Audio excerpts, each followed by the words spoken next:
बंगाल के एक छोटे से गांव में एक पुराना वीरान पड़ा घर था जिसके बारे में कई अजीबोगरीब कहानियां प्रचलित थे। घर की दीवारें ऐसी बेजान नजर आती जिन पर समय की मार साफ झलकती थी। गांव वालों के बीच ये अफवाह थे कि इस घर में कभी भी कोई नहीं बच सकता। वहां हर वक्त अजीब सी ठंडक और सन्नाटा फैला रहता, जैसे उस घर में किसी आत्मा की उपस्थिति हो। गांव वालों का मानना था कि इस घर के अंदर जाने वाला कभी वापस नहीं लौटता।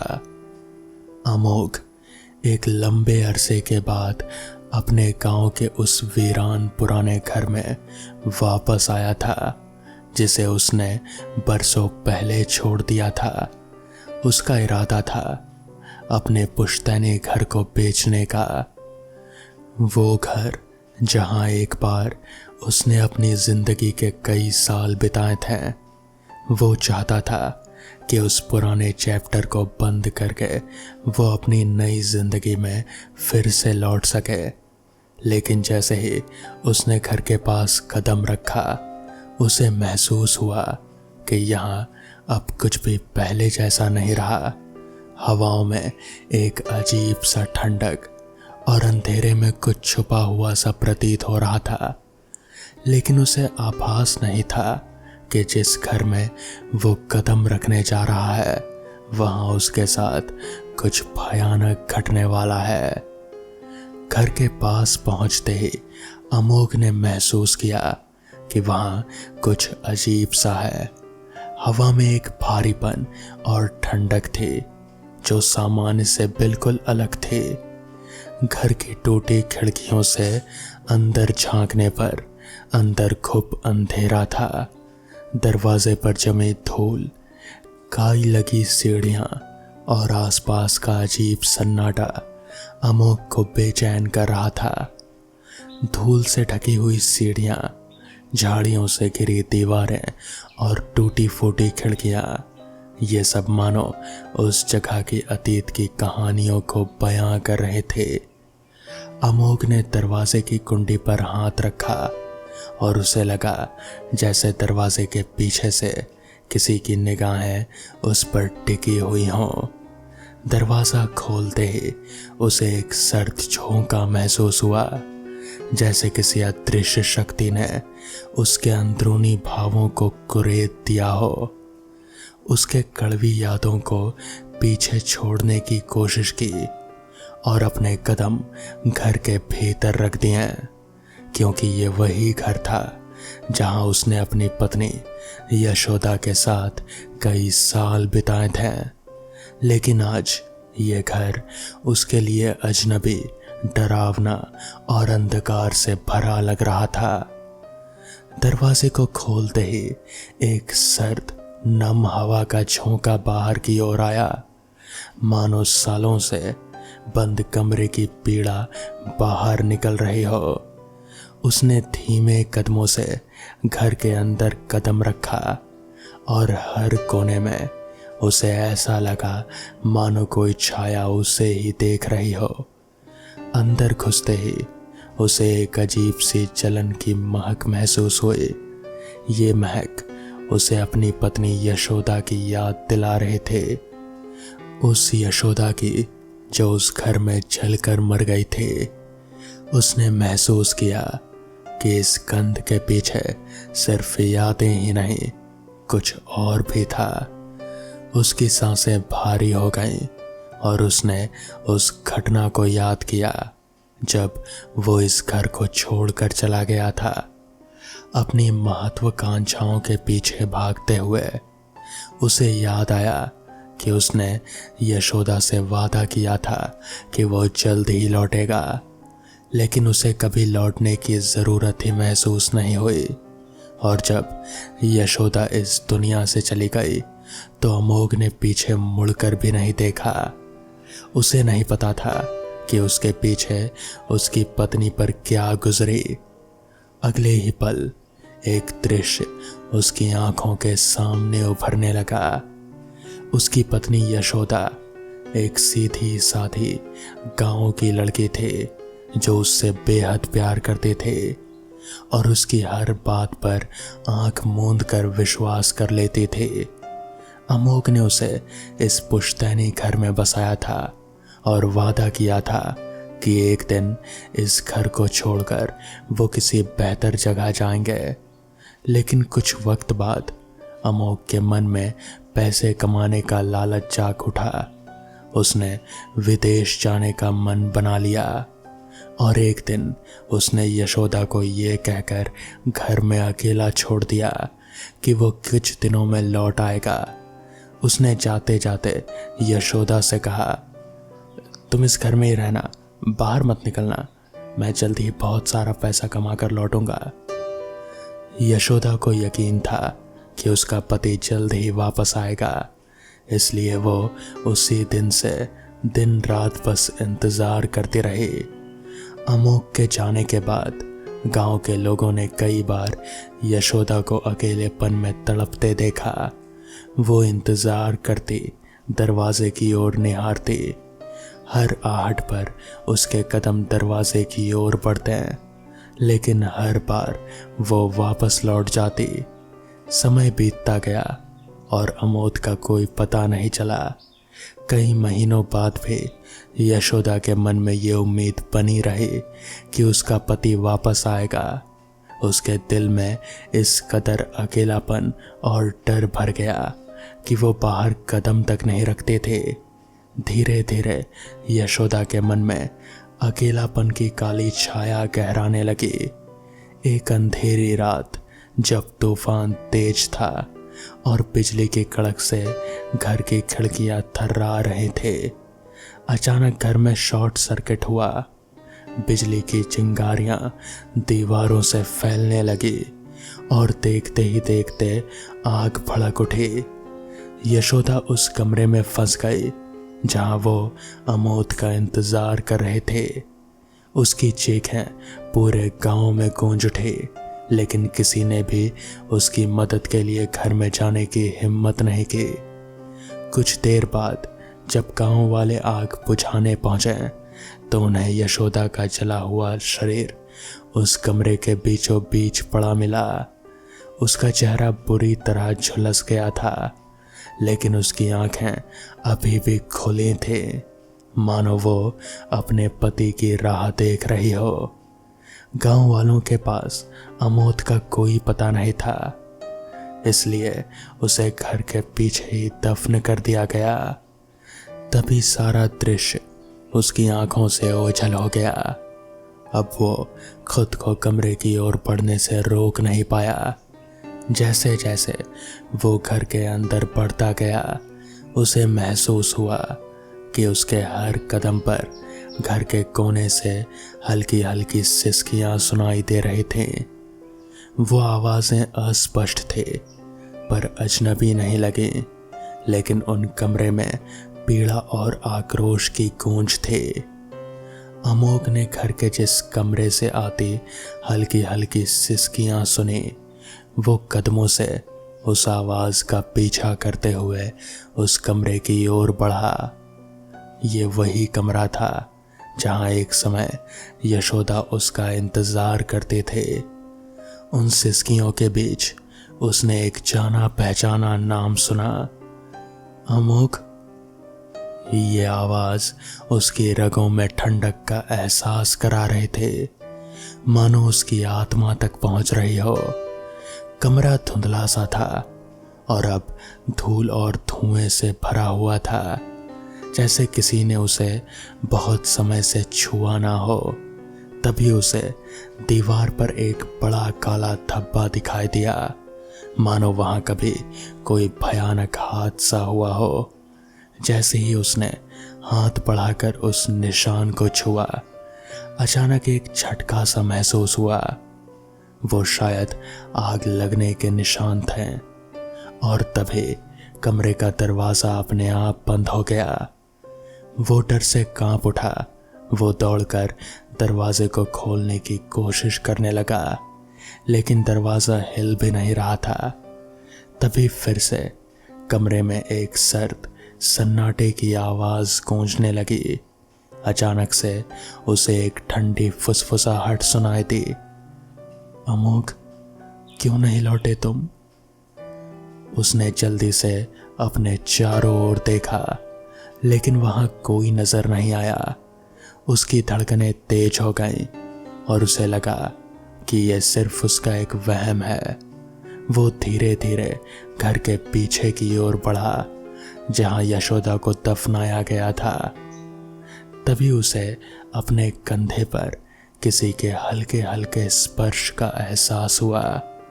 उसने पीछे मुड़कर देखा, पर वहां सिर्फ हवा के सिवा और कुछ नहीं था। पीछे पहुंचकर उसने देखा कि यशोदा के कब्र के पास एक धुंधली परछाई खड़ी थी।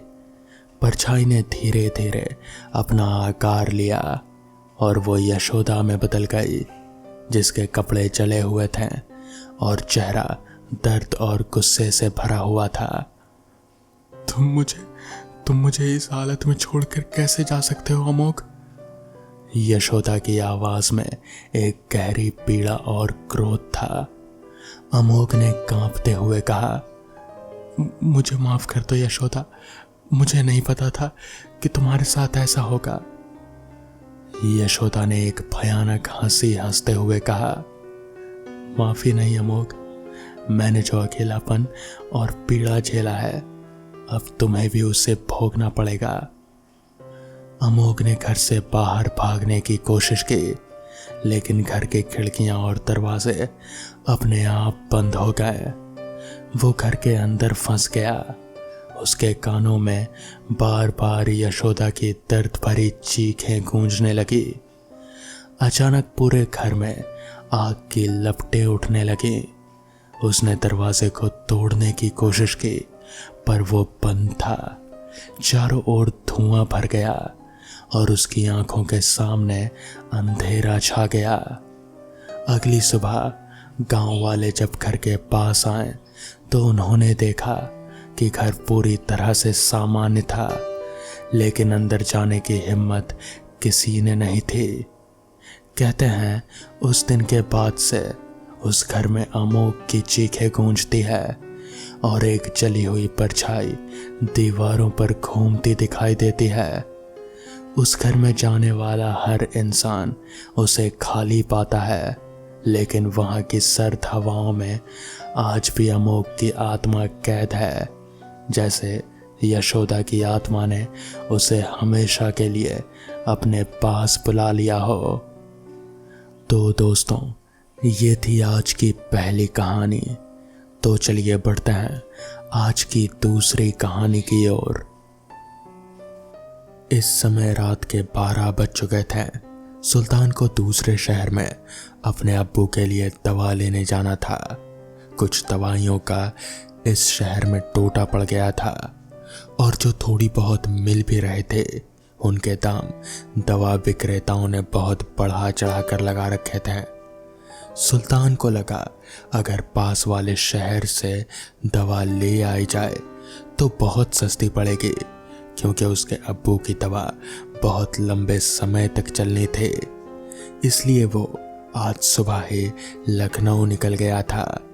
लखनऊ उत्तर प्रदेश की राजधानी है, तो वहां हर हाल में हर दवा मिल ही जानी चाहिए थी। दवा लेकर लौटते हुए काफी रात हो चुकी थी। आधी रात होने को आई, इसलिए बस स्टेशन पर अब बिल्कुल सन्नाटा होने लगा था। दूसरे दिन डॉक्टर से मिलकर दवा दिखा लेंगे, ये सोचकर वो बस अड्डे से बाहर निकला। उसने साइकिल स्टैंड से अपनी साइकिल निकाली और घर के लिए आगे बढ़ने लगा। देर हो चुकी थी। वो इस समय तक थक भी चुका था और जल्दी से जल्दी बस घर पहुंचना चाहता था, जिससे वो आराम कर सके। इसलिए उसने आज शॉर्टकट वाला रास्ता ले लिया। उसे आराम के अलावा और कुछ नहीं सूझ रहा था। वो जल्दी जल्दी बस घर पहुंचकर सोना चाहता था। उसे ये भी नहीं पता था कि अभी बहुत कुछ होने वाला है। इस शॉर्टकट वाले रास्ते से होता हुआ एक छोटा रास्ता करीब 50 मीटर का बाईं ओर जाता था, जो आगे जाकर कब्रिस्तान में खत्म होता था। सुल्तान ने जब इस रास्ते पर जाने का तय कर लिया था तो उस समय उसके दिमाग में सिर्फ थकान से जल्दी छुटकारा पाने के लिए घर पहुंचने की जल्दी थी। उस समय कब्रिस्तान की बात उसे याद नहीं आए थे। जल्दबाजी में सुल्तान ने शॉर्टकट वाला रास्ता पकड़ तो लिया, पर जब आधा रास्ता पार हो गया तब उसे याद आया कि आगे कब्रिस्तान आने वाला है। जैसे जैसे कब्रिस्तान पास आने लगा उसके दिल की धड़कनें बढ़ गई। इस समय तक वो अपने घर और बस स्टेशन के बीचों बीच आधे रास्ते पर था, तो ना तो उसमें लौटने की हिम्मत थी और ना ही आगे जाने की हिम्मत पड़ रहे थे। उसे आगे जा रहे एक बारात के डीजे गाने की आवाज सुनाई पड़ी, इसलिए उसकी थोड़ी हिम्मत बंधी और अंततः उसने आगे जाने का फैसला ले लिया। फिर थकान नींद से मजबूर होकर साइकिल पर उसके पैर अपने आप ही उठे। तभी उसे एक सजा धजा आदमी उसकी तरफ ही आता दिखाई पड़ा। उसके कपड़े चमचमा रहे थे, उसका परफ्यूम जैसे पूरा महक सा रहा था। मानो लग रहा था कि वो उसी बारात में शरीक होने जा रहा हो। उसने सुल्तान को देखा तो सुल्तान को रोक कर बोला, भाई तुम्हें कहाँ तक जाना है? अपनी साइकिल पर मुझे भी बिठा लो ना, बस आगे जा रही उस बारात तक छोड़ दो। मेरे पैर में चोट आ गई है, मैं चल नहीं पा रहा हूँ, मैं पिछड़ गया हूँ, बड़ी कृपा होगी। सुल्तान ने अब ध्यान दिया, वो सचमुच थोड़ा लंगड़ा रहा था। वो साइकिल से नीचे उतरा और वहीं सड़क पर बैठकर उस बाराती के पैर को अपने घुटने पर रखकर उसके पैर दबाने लगा। उस बाराती के एड़ी में चोट लगी थी। सुल्तान ने अपने लाए सामान में से एक बैंडेड लगाया और एंटी इंफ्लेमेटरी दवा भी लगाया। पैर दबाने और दवा लगाने से उस बाराती को थोड़ा आराम मिल गया। सुल्तान ने अपने बैग से एक गौज का बंडल निकाला और उस आदमी के पैरों में कसकर लपेट दिया। गौज लपेटने से उसे आराम मिला और उसने सुल्तान को धन्यवाद दिया। इतना करने के बाद सुल्तान को एक बार फिर से कब्रिस्तान का ध्यान आ गया। सुल्तान ने सोचा, कब्रिस्तान आने वाला है, अच्छा है इसका साथ मिल गया, रास्ता आसानी से कट जाएगा। और अब फिर वो उसे अपनी साइकिल पर सहारा देकर पीछे बैठा लिया। थोड़ी देर बाद वो आदमी थोड़ा मग्न होकर गाना गाने लगा। सुल्तान सोचने पर मजबूर हो गया कि उसने बैठाया तो था एक आदमी को, पर यह गाना औरत की आवाज में गा रहा है। चलो कोई बात नहीं, गाना बढ़िया गा रहा है। और सुल्तान ने भी गाने में अपना सुर मिला दिया। पीछे वाला मुसाफिर बोल उठा, भाई तुम तो गाना भी बहुत बढ़िया गाते हो। इसके बाद दोनों ने एक दो गाने और मिलकर गाए। थोड़ी दूर चलते ही एक बारात जाती दिखी, जिसकी आवाज सुल्तान ने थोड़ी पहले सुनी थी। जल्दी ही वो उस बारात तक पहुंच गया। अब सुल्तान उस बारात की भीड़ के कारण आगे नहीं बढ़ पा रहा था। सभी बाराती मग्न होकर नाच गाने में व्यस्त हैं। मजबूरन सुल्तान बारात के पीछे पीछे चलने को मजबूर था। कब्रिस्तान के पास आने तक पीछे बैठा बाराती चुपचाप रहा और सुल्तान के बारात के पास पहुंचने तक ही साइकिल पर पीछे बैठा रहा। वो बाराती अब साइकिल से उतर चुका था और सुल्तान से बोला, सुल्तान भैया आपका बड़ा धन्यवाद, आपने मेरे पैर का इलाज कर दिया और मुझे बारात तक भी पहुंचा दिया। फिलहाल ये मेरी निशानी रखिए, शायद इसकी ज़रूरत पड़ने वाली हो। अरे कैसी ज़रूरत? देख लेना, ज़रूरत का क्या, कभी भी पड़ सकती है। मुझे आपकी मदद करके खुशी मिलेगी। मदद? कैसी मदद? पर मेरा नाम कैसे मालूम हुआ? सुल्तान ने पूछा तो उसने जवाब दिया, मुझे सब कुछ पता है, और हाँ, मुझसे मिलते रहना ज़रूर, मैं यही रहता हूँ। और इतना कहकर उस आदमी ने सुल्तान की जेब में अपने हाथ से कुछ रख दिया। सुल्तान नाना कहता ही रह गया, पर वो आदमी सुल्तान की जेब में कुछ रखकर आगे बारात के साथ चल पड़ा। सुल्तान बारात के पीछे पीछे अभी भी चल रहा था और गनीमत मना रहा था कि अच्छा हुआ जो बारात मिल गई, वरना कब्रिस्तान का सोचकर डर के मारे उसका बुरा हाल हो रहा था। बस अब कब्रिस्तान वाला मोड़ आ गया था। इसके बाद कोई डर की बात नहीं थी। सुल्तान अभी भी बारात के पीछे पीछे चल रहा था। बारात अब अचानक कब्रिस्तान वाले उस छोटे रास्ते के लिए मुड़ी। सुल्तान कब्रिस्तान की तरफ बारात को जाते देखकर बड़ा आश्चर्यचकित हो गया कि बारात कब्रिस्तान में क्या जा रही है। कब्रिस्तान में आखिर बारात का क्या काम? देखते ही देखते वो छोटा रास्ता पार करते ही पूरी बारात अचानक से कब्रिस्तान में घुस गई और एकदम से गायब हो गई। सुल्तान चौंक गया। पूरी की पूरी बारात एकदम से कैसे गायब हो सकती है? हालांकि गानों की आवाज अभी भी आ रहे थे। क्या उसने किसी भूतों की बारात को देखा? किसी भूत को अपनी साइकिल पर बैठा कर यहां तक लाया? डर के मारे अब उसने अपनी पूरी ताकत लगा दी साइकिल बढ़ाने में कि किसी तरह कब्रिस्तान जल्दी से जल्दी पार हो जाए। पर ऐसा लग रहा था कि जैसे उसका गला सूख रहा हो, शरीर का खून सूख गया और पैरों की ताकत जैसे खत्म ही हो गई। साइकिल आगे ही नहीं बढ़ रहे थे। डर से कांपते सुल्तान को कुछ याद नहीं आ रहा था। उसने सोचा कि दुआ पढ़ते हैं, पर डर के मारे कोई दुआ उस समय याद ही नहीं आई। दिमाग सुन्न पड़ गया। सारी दुआएं एकदम से भूल गया। बस उसके मुंह से मुश्किल से अल्लाह अल्लाह ही निकल पा रहा था।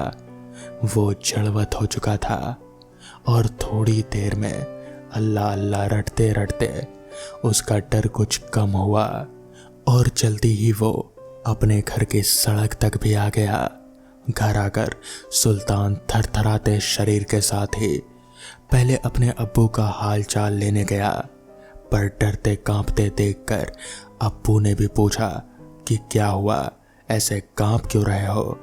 पर सुल्तान ने सिर्फ थके होने की बात कही। फिर जल्दी से कपड़े बदले और भूख और डर खत्म करने के लिए चाय बनाई और 2 स्लाइस ब्रेड की निकाली। चाय के साथ ब्रेड खाया। जब बेड पर सुल्तान लेटा तब आज रात की बात सोचते हुए कब उसकी आंख लगी उसे होश ही नहीं आया और वो खर्राटे मारते हुए सो गया। दूसरे दिन जब वो सोकर उठा तो सिर पर थोड़ा दर्द था। फ्रेश होने के लिए उसने चाय बनाई और बीती रात की घटना के बारे में सोचने लगा। क्या सचमुच उसने भूतों की बारात देखे थे? फिर तो जो बाराती उसकी साइकिल के पीछे बैठा था वो भी भूत ही रहा होगा। उसे झुरझुरी हो आई। उसने उस भूत के साथ मिलकर गाना गाया था। फिर उस भूत ने जाते जाते अपनी निशानी के तौर पर उसकी जेब में कुछ रखा था। क्या रखा था? सुल्तान जल्दी से उठा और अपनी शर्ट देखने के लिए सोचा। सुल्तान पिछली रात की बात याद करके उस भूतिया बारात के बारे में सोचने लगा। उसके साथ साइकिल पर बैठा हुआ बाराती रात में तो नहीं पर अब खौफनाक लगने लगा था। भूतों से भिड़ंत की बात अब भी वो किसी के साथ साझा करना चाह रहा था। फिर उसे उस भूत की कही बात याद आई कि कभी भी मदद की जरूरत हो तब बताना, उसे मदद करके खुशी मिलेगी। क्या भूतों में भी मदद करने की सदायता होती है? उसने तो सिर्फ भूतों के खौफनाक होने की ही बात सुनी थी। उस भूत ने उसकी जेब में अपनी निशानी के तौर पर कुछ भी रखा था, जिस पर अभी तक सुल्तान का ध्यान नहीं गया था। क्या रखा था जेब में, सुल्तान ने सोचा। फिर तुरंत ही ये बात भी दिमाग में आई कि भला भूतों के पास क्या ही हो सकता है जो वो देंगे।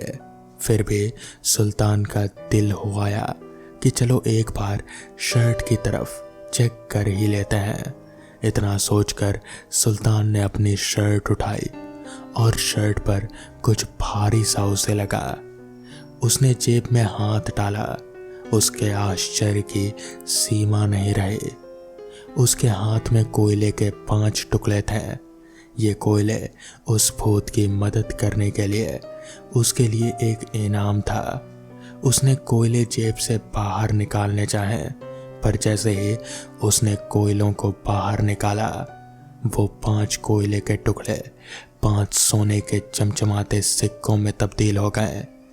सुल्तान की आंखें चमक उठी। उसने एक प्लेट उठाई और उस पर सिक्कों को रख दिया। फिर उस प्लेट को उठाकर अपने अब्बू को दिखाने गया और फिर अब्बू को पूरी बात बता दी। अब्बू की आंखों में आंसू आ गए। उनके घर में पैसे की बहुत दिक्कत थी, इसीलिए तो सुल्तान अपने अब्बू का इलाज नहीं करवा पा रहा था। अब शायद इन सिक्कों की मदद से वो अपने अब्बू का इलाज करवा पाए, और सुल्तान ने वैसा ही किया। कुछ ही महीनों में उसके अब्बू बिल्कुल सही हो गए और फिर सुल्तान ने मन ही मन उस भूत वाले बाराती का शुक्रिया अदा किया।